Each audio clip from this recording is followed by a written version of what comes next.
And so we walked out of the ABM treaty unilaterally in 2002, and then in 2003 we invaded Iraq on completely phony pretenses, as I've explained.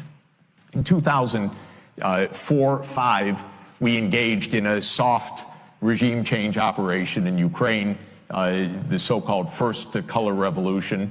It put in office somebody that I knew and I was friends with, and I'm kind of distantly friends with President Yushchenko, because I was an advisor to the Ukrainian government in 1993, 94, 95.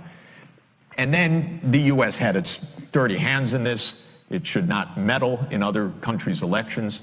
But in 2009, Yanukovych won the election, and he became president, and in 2010, on the basis of neutrality for Ukraine. That calmed things down because the U.S. was pushing NATO, but the people of Ukraine on the opinion polls didn't even want to be in NATO. They knew that the country is divided between ethnic Ukrainian, ethnic Russian. What do we want with this? We want to stay away from your problems.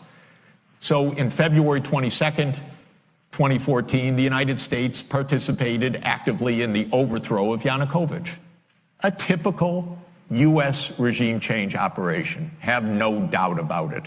And the Russians did us a favor. They intercepted a really ugly call between Victoria Nuland, my colleague at Columbia University now, and if you know her name and what she's done, have sympathy for me.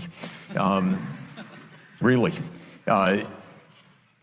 Between her and the U.S. ambassador to Ukraine, Jeffrey Piat, who's a senior State Department official till today, and they talked about regime change. They said, who's going to be the next government? Why don't we pick this one? No, Klitschko shouldn't go in. It should be Yatsenyuk.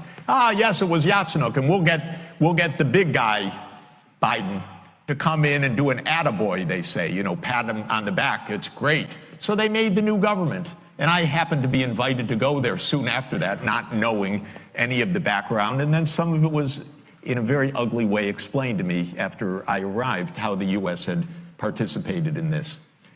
All of this is to say, the U.S. then said, okay, now NATO's really going to enlarge. And Putin kept saying, stop, you promised no NATO enlargement. It's been, by the way, I forgot to mention, in 2004, Estonia, Latvia, Lithuania, Bulgaria, Romania, Slovakia, Slovenia, 7 more countries in the not 1 inch eastward.